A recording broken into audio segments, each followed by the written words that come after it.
예, 반갑습니다. 여러분들 요즘 코로나 관계로 해서 많이 힘들죠. 특히 지난 우리 1학기 차에도 여러분들이 코로나로 인해서 우리 정상 수업을 할 수 없이 비대면 수업을 했는데 이번 학기는 유일하게 또 대면 수업이 되는 걸로 많은 기대를 했는데도 불구하고 여러분 아시다시피 최근에 우리 또 코로나가 상당히 확산이 되다 보니까 어차피 할 수 없기 때문에 지금은 비대면으로 하게 됐습니다. 여러분들이 좀 아쉽지만 이해를 해주시면 고맙겠습니다.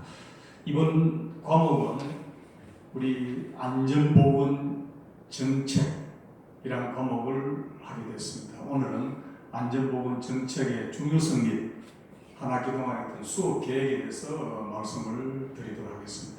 먼저 첫 수업이지만 여러분들이 수강 신청해 주신 여러분들의 출석 겸 제가 얼굴을 좀 익히도록 하겠습니다.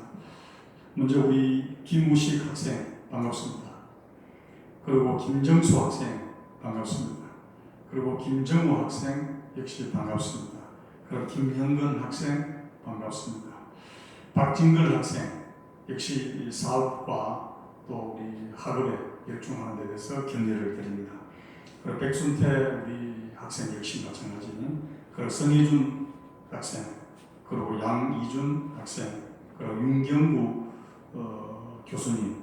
어쨌든 제1선에서 현업과 또 학업 그리고 본인의 또 학업을 같이 연계하는 데 대해서 다시 한번 격려를 드립니다. 그리고 이병각 학생, 이정규 학생, 그리고 이정원 학생, 그리고 전동률 학생, 그리고 조재성 학생, 그리고 조정근 학생, 황봉 학생. 이 16분 이외에 혹시나 추가로 등록을 하실 분에 대해서는 오늘 제가 출석을 부르지 않더라도 이해해 주시면 고맙겠습니다. 사실 이번 학기에는 제가 지난 학기에 이어서 대면 수업에서 비대면으로 됨에 따른 진행에 대해서 제가 몇 가지 양해 말씀을 하고 싶은 것은 대면 수업 우리 산업대학원에서는 원칙적으로는 대면이다 비대면이라는 게 없습니다. 그러나 우리 학부 과정이 아니고 여러분 아시다시피 우리 대학원 여러분들은 최고 일선에서 안전보건을 하고 계시는 최일선 전방에서 일하시는 분들이 이 분야에 대해서 어느 누구보다 관심과 또 전문가 입장입니다. 그래서 가급적이면은 이 코로나가 아니었다면은 대면 수업으로서 서로 우리 상의를 하면서 토의하고 진지하게 자기 어떤 하고 있는 업무와 또 남들이 하고 있는 업무의 연관성 그리고 사회가 바라는 안전보건에 대한 정책이 무엇인지 이런 부분을 서로 논의하면서 좀 차별화된 수업 정책에 우리 해야 될 부분이 산업대학원이라고 볼 수 있는데 이번 역시 우리 비대면 때문에 인해서 단순하게 강의식으로 이렇게 하게 된 데서 다시 한번 여러분들이 죄송하다는 말씀을 드리겠습니다. 오늘은 제가 서두에 말씀을 드렸습니다만 안전보건 정책 과연 이 과목이 갖고 있는 의미가 무엇을 의미하는가 라는 어떤 중요성 그리고 수업 계획선으로 말씀을 드리겠습니다. 먼저 목차를 보면은 이 안전보건 정책의 교과목의 개요 두 번째는 안전보건 정책의 전체적인 개요 그리고 성적평가와 방법 그리고 강의 일정 순으로 말씀을 드리겠습니다. 과목은 조금 전에 안전보건 정책이고 2시간이고요. 원래 본 수업은 목요일 3교시, 4교시, 12교시, 13교시죠. 그리고 방법은 조금 전에 말씀드린 대로 비대면으로 하겠습니다. 혹시나 여러분들이 상담이 필요하면 매주 목요일 16시에서 17시에 제 연구실 18호관 511호가 되겠습니다. 자, 그러면은 안전보건 정책 중요성을 어떻게 정리할 것인가? 안전보건 정책은 어느 정부 못지않게 늘 관심을 갖고 해오던 사항이라고 말씀을 드릴 수 있습니다. 그러나 특히 여러분 잘 아시다시피 이번 정부는 세월호 사고 이후에 일어난 사건으로 해서 지금은 현 정부가 출발했다 해도 과언이 아닐 정도입니다.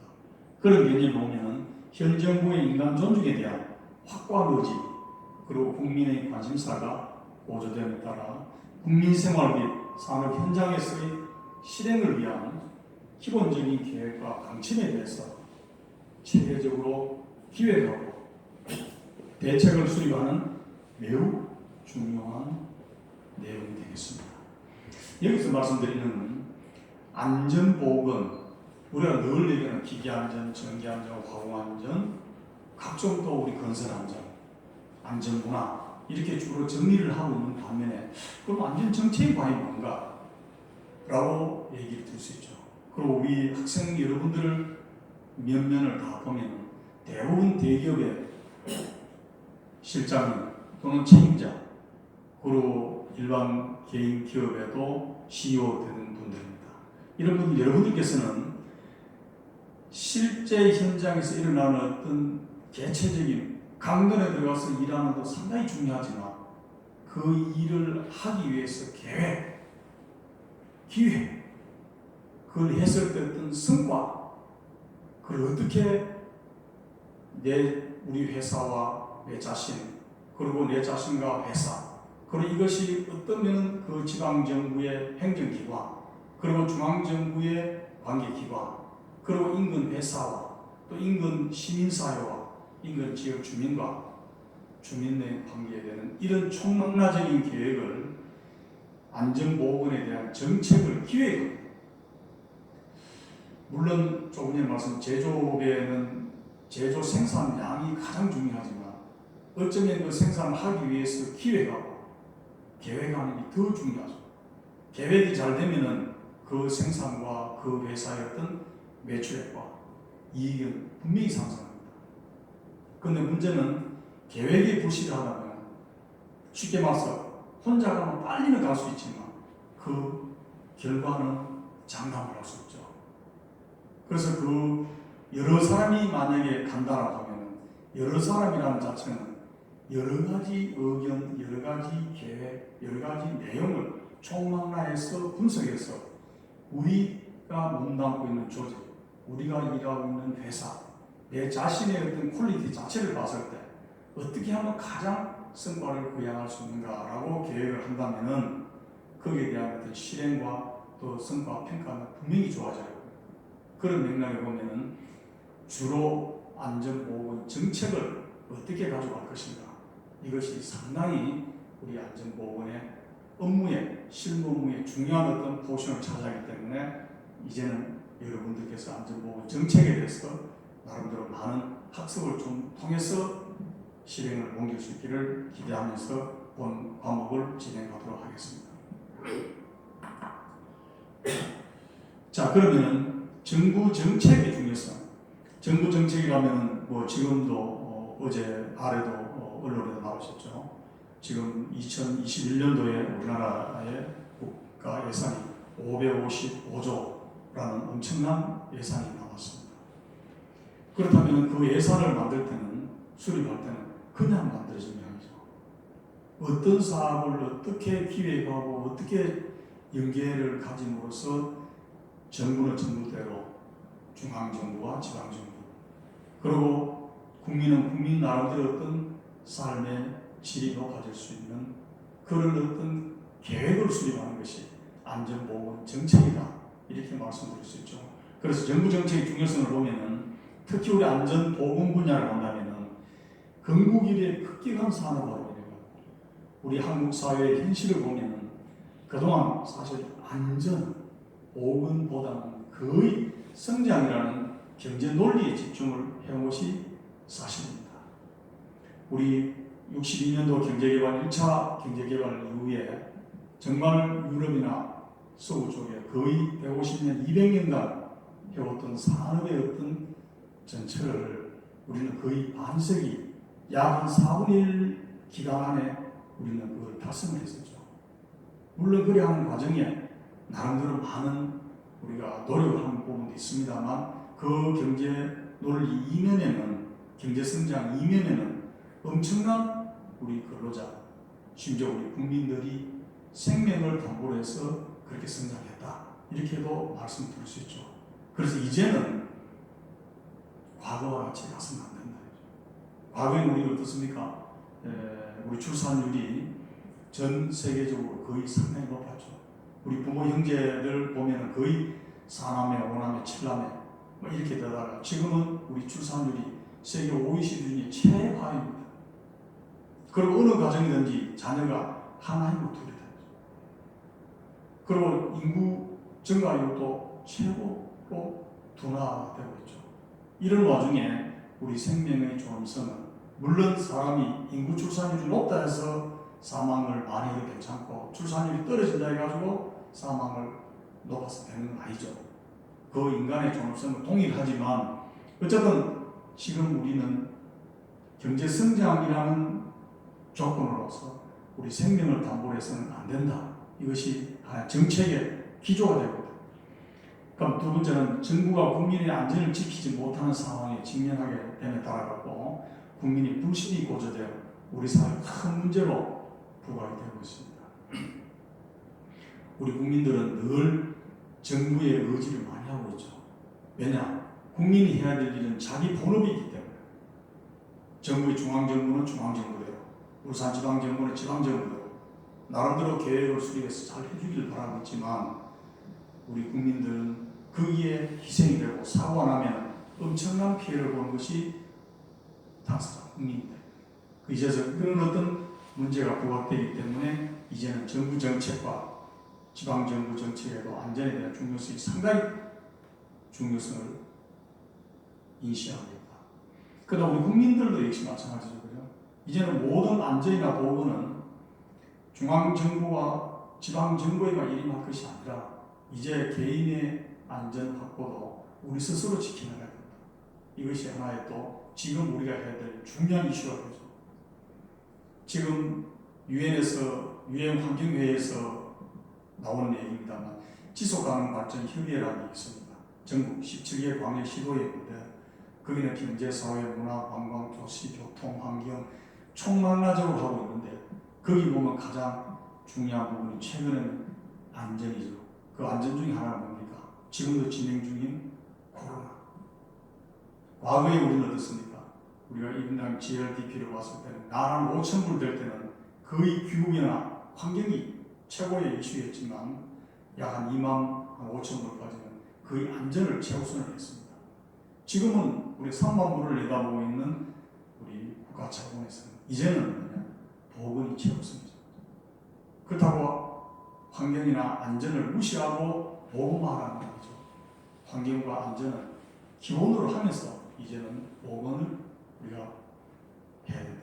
그 보건 관리를 하는 분야는 결론적으로 정부에서 해야 될 일도 역할이 상당히 많지만 개인 위생관리, 보건관리는 우리 전 국민이 보건에 대해서 책임질 수 있다는 그런 마음의 자세로 임해야만이 이 보건은 확보가 될 수 있다. 이렇게 볼 수 있죠. 자, 이런 내용을 보면은 헌법조문에도 이렇게 기재가 되어 있습니다. 뭐라고 되어 있습니까? 대한민국은 우리들과 우리들의 자손의 안전과 자유와 행복을 영원히 확보할 것을 다짐하면서 라고 명시가 되어 있죠. 그리고 두 번째는 헌법 제34조에는 모든 국민은 인간다운 생활을 할 권리를 가진다. 국가는 재해를 예방하고 그 위험으로부터 국민을 보호하기 위하여 노력하여야 한다라고 규정이 되어 있습니다. 결론적으로 이것은 뭡니까? 가장 기본적인 인간의 존엄성을 우리가 확보하는데 지금 국가에서 책임을 져야 된다. 그런 책임을 지지만 그 책임이라는 한계가 있죠. 안전과 보건, 환경은 남의 어떤 지시에 의해서 따른다기보다 내 스스로 확보하는 것이 가장 중요하다. 어쩌면 지금 우리 코로나로 인해가지고 연례 없이 우리 지구촌 전체가 지금 완전히 각병에 걸려 있는 거죠. 어쩌면 우리가 지금도 정부 차원에서는 늘 코로나 관계를 가지고 마스크를 껴라. 오늘도 사실 제가 이 자리에서는 마스크를 껴야 됩니다만 비대면이지만 이 강의실에는 제 혼자 있습니다. 그렇기 때문에 이제 마스크를 갖고 있다가 제가 벗었어요. 만약에 여러분들 같이 대면 수업을 한다면 당연히 이 마스크를 끼고 이렇게 수업을 해야 됩니다만 이게 비대면 수업이기 때문에 마스크를 벗고 제가 이렇게 말씀드린다는 걸 이해를 해주시기 바랍니다. 이거 역시 마찬가지죠. 아무리 중앙정부 중대재해본부에서 얘기를 하고 또 울산시 재해본부에서 얘기한다 하더라도 우리 국민 스스로, 우리 시민 스스로, 우리 가족 간에 그런 내 개인이 이걸 철두철미하게 이 규정 손씻기라든지 또는 사회적 거리두기라든지 또는 마스크 착용이라든지 이걸 규정을 준수하지 않는다면 아무 없는 거죠. 그리고 사실 우리 정부 차원에서 저는 좀 아쉬운 것이 여러분들도 기업의 회사에 관리를 하고 계십니다. 이 자리에 계신 분 대부분 다 안전관리자 분들도 많이 계시고 안전에 대한 부서장으로 보고 계시고 또 CEO 되신 분 계시니까 말씀을 드리면은 이 마스크를 끼자, 마스크를 착용해라 라고 수없이 얘기하고 늘 강조를 합니다. 그런데도 불구하고 기회만 생기면은 마스크를 벗으려고 하죠. 왜 그렇습니까?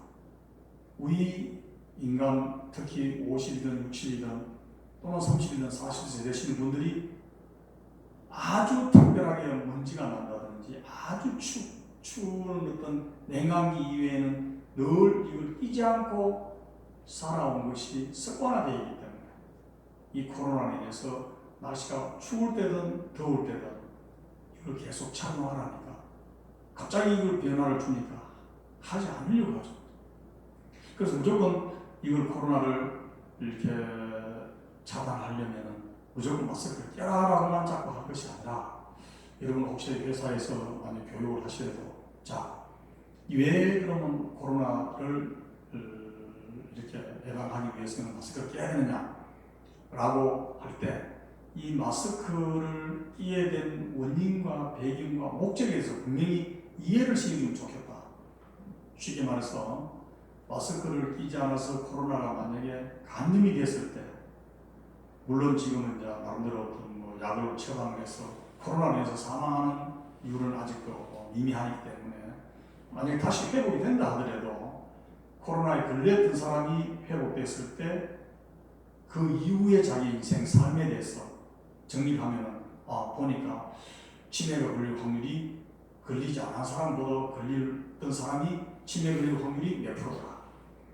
그것도 심혈관에 어떤 영향을 주는 게 몇 프로더라.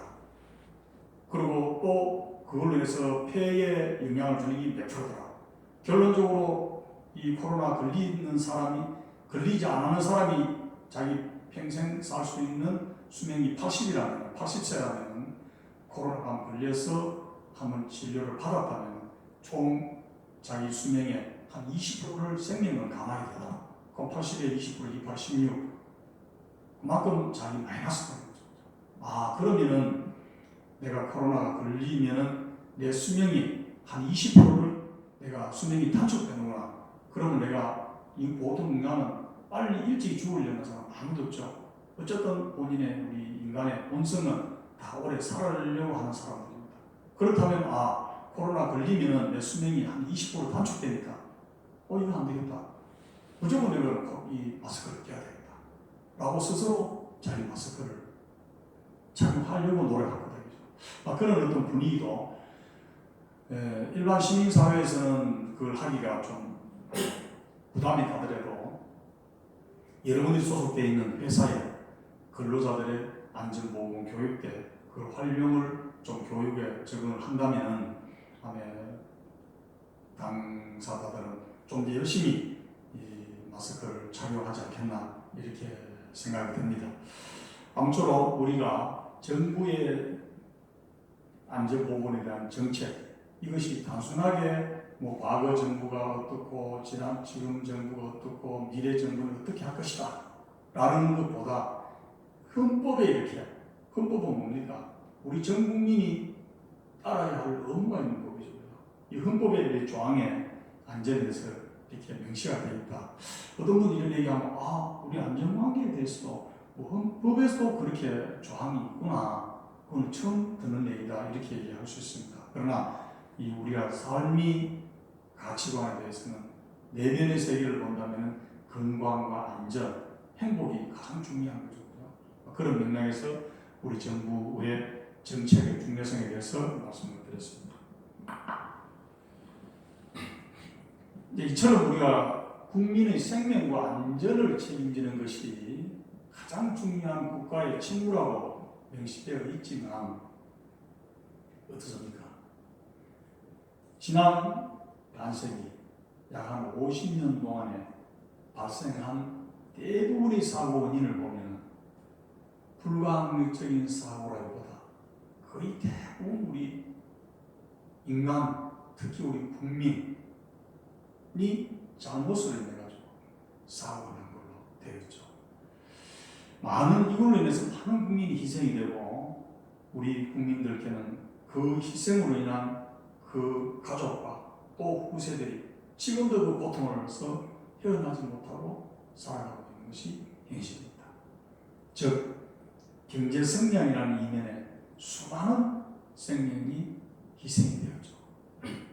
어떤 분들은 산업재해로 인해서 어떤 회사의 근로자 한 사람이 사망했다. 언론에 나오면 한 분이 사망했구나.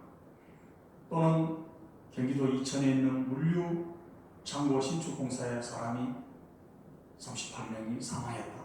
38명이나 사망했구나. 단순하게 그 어떤 숫자로만 가지고 평가할 것은 우리 제3자 입장입니다. 숫자가 1명과 10명과 38명. 또 삼성백화점 같은 데는 502명이라는 사람이 사망했다. 502명이 사망했구나. 우리는 제3자 입장에서는 그걸 숫자에 지나지 않는다라고 보지만 그 당사자의 가족, 특히 그 사망한 사람이 부모, 형제 입장을 봤을 때는 그 고통이 잊어지겠습니까? 그 이후에 지금도 계속 진행되고 있다. 아마 자기 평생 살아가는 과정에 그 고통으로부터 해방될 수는 없을 거예요. 이것이 우리 안전에 대한 개념이다. 단순하게 어떤 물질적인 보상은 어떻습니까?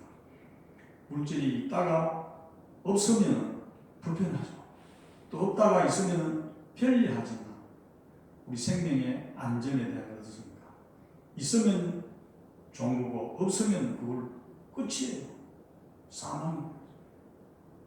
그래서 우리가 경제는 잘 먹고 잘 살고 좋고 나쁘고 라는 개념이지만 안전은 죽느냐 사느냐 이것을 우리가 기획하고 정책을 만드는 것이 안전보건 정책이다. 결론적으로 보면 안전에는 조금 전에 말씀드린 강론에 들어가서 설비 안전을 어떻게 한다, 교통 안전을 어떻게 한다, 우리 생활 안전을 어떻게 한다, 또 산업 안전을 어떻게 한다, 소방 안전을 어떻게 하자, 또 위험물 안전을 어떻게 하자. 어떤 그런 나름대로 어떤 강론에 들어가서는 많이 해야 되는 것은 사실이지만 그거보다 더 고차원적인 거. 자, 우리 조직에서 기계, 건설, 사회, 문화, 환경 모든 총망라적인 부분에서 앞으로 우리 근로자의 생명을 지키기 위해서는 안전을 어떻게 될 것인가? 그걸 하기 위해서는 어떻게 계획을 수립하자. 그럼 그걸 하기 위해서는 예산은 얼마나 들어가고 또 그걸 하기 위해서는 인력은 얼마나 들어가고 또 그걸 하기 위해서는 장비는 얼마나 들어가고 또 우리 회사 내에서 할 수 있는 여건과 또는 행정기관과의 어떤 유대관계 또는 현재 그걸 하기 위해서 그와 관련 법이 있습니다. 그런 안전과 관련된 예를 들어서 뭡니까? 산업안전보건법을 비롯해서 소방법, 위험, 과가스, 에너지와 합리화법, 그 다음에 또 국가안전, 교통법, 안전망 관련된 법만 그건 한 20여 개가 넘죠. 이런 어떤 총망라적인 법을 총체적으로 관리해서 기획하고 계획하고 그걸 하나 정책을 가져가는 것이 이번 학기에 수업을 들어야 될 주 내용이다. 어쩌면은 안전보건 정책만 잘 수립이 된다면은 그 회사의 안전은 거의 50% 60% 자동으로 확보되는 것도 봅니다. 그 어떤 회사는 그런 얘기하죠. 원래는 정말 재수가 없어서 큰 사고가 났다 라고 얘기합니다. 정말 재수가 없어서 사고가 났겠습니까? 그 안을 딱 들여다보면 계획이 없습니다. 안전보험을 어떻게 합니까? 뭐 이렇게 합니다. 왜 이렇게 합니까? 작년에 했기 때문에 원래 합니다. 작년에 왜 그랬습니까? 그 작년에 했기 때문에 그래 합니다. 그 작년에 왜 그랬습니까? 늘 그래 왔기 때문에 그래 합니다. 그래요? 그럼 다른 회사도 그래 합니까? 예, 다른 회사도 벤치마킹을 했습니다. 관련 법에는 문제가 없습니까? 물론 법 다 우리 검토를 했습니다. 안전은 관련 법이 뭡니까? 최소한의 규정을 지키라고 되어 있어요. 최소한의 규정을 지키라고 되어 있지 그것이 최적의 안은 아니다 이거죠. 결론적으로. 그래서 우리가 그 회사와 또는 각 개인과 그 조직과 그 사회에 적합한 정책을 기획하는 것이 정말 중요하다. 이제는 우리가 여러분들께서는 다들 관리자고 또 CEO가 되시기 때문에 이 안전보건 정책 수립에 각별하게 관심을 가지신다면 분명히 성공한 조직, 성공한 여러분 본인, 그리고 우리가 안전환경 확보로 인해 가지고 삶의 질을 높이는데, 행복도 높이는데 최고의 어떤 여러분들이 파수꾼이 되지 않겠나 이렇게 말씀을 드립니다. 자, 조금 전에 말씀드린 대로 안전보건에 지금 보면 주요한 인재사고 현황을 하고 있습니다. 이 이외에 수많은 사건이 있습니다만 그래도 우리가 사회적으로 이슈가 되고 여기는 사망자 수 위주죠. 사망자 수 위주입니다. 여기 보면은 94년 여러분들 얼핏 기억날 거예요. 왜냐? 특히 우리나라 사람은 기억도 빨리 하지만 있는 것도 빨리 잊어요. 쉽게 말해서 어떻게? 쉽게 얻은 것은 쉽게 잊습니다. 여러분들 혹시나 대기업 또는 세계적인 어떤 기업에 있는 분들을 보면 아마 기술 제휴가 예를 들어서 독일 바스포스라든지 이네오스라든지 걸프라든지 이런 쪽에 있는 회사하고 이렇게 계열사가 되어 있는데 한번 보십시오. 보면 그 사람들의 계획이 철두철미합니다. 그 계획 철두철미할 때인 밤에 실행도 철두철미하죠. 그 우리나라 사람 어떻습니까? 철두철미한 계획을 쓰고 철두철미한 실행을 옮기면은 언제 우리가 경제 성장을 하느냐라는 논리에서 지난 50년 반세기 동안 우리는 성장이라는 논리에서 왔다고 말씀드렸죠. 안전을 담보로 했어. 그러나 지금은 아니죠. 참고로 90년도만 하더라도 우리 울산 세계적인 기업인 현대중공업 약 한 4만 5천 명 정도 근로자가 되죠. 매년 평균 20명 이상 사망사고가 있었습니다. 그때는 그 당시의 수준을 말했습니다. 또 한 사람 사망했네, 또는 다음 달에 또 한 사람 사망했네, 또 지난주에 사망했네, 오늘 또 사망했네. 그것이 한 20, 30년 됐다. 그때는 그게 일상적으로 늘 그래왔기 때문에 그게 정상인 아주 당연한 것처럼 해왔다. 그럼 원래는 어떻습니까?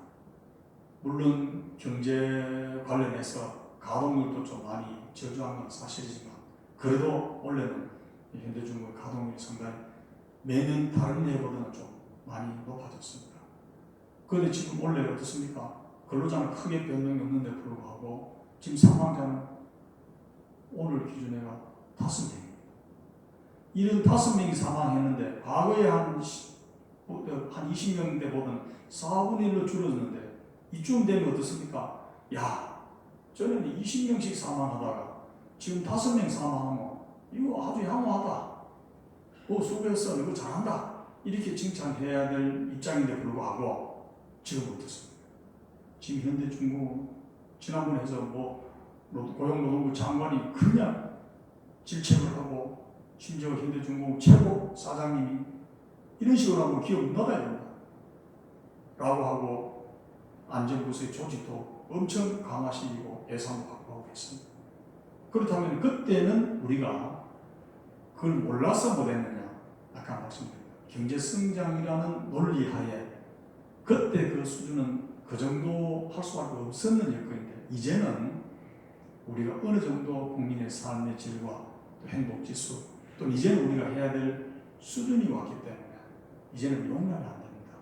그래도 그 5명도 많다고 이제 사고 나면 철두철미하게 작업중지, 개선계획, 시민단, 언론 그리고 그 회사의 관련 산업안전보건법의 어떤 벌칙조항 계속 지금 하고 있죠. 그걸 위해서 지금 엄청난 지역사회에 기여를 하고 있습니다만 그렇지만 그 회사는 안전 때문에 공장 문 닫는다 소리는 하지 않습니다. 해야 될 일을 우리가 하고 있습니다. 결론적으로 그 얘기는 뭐냐?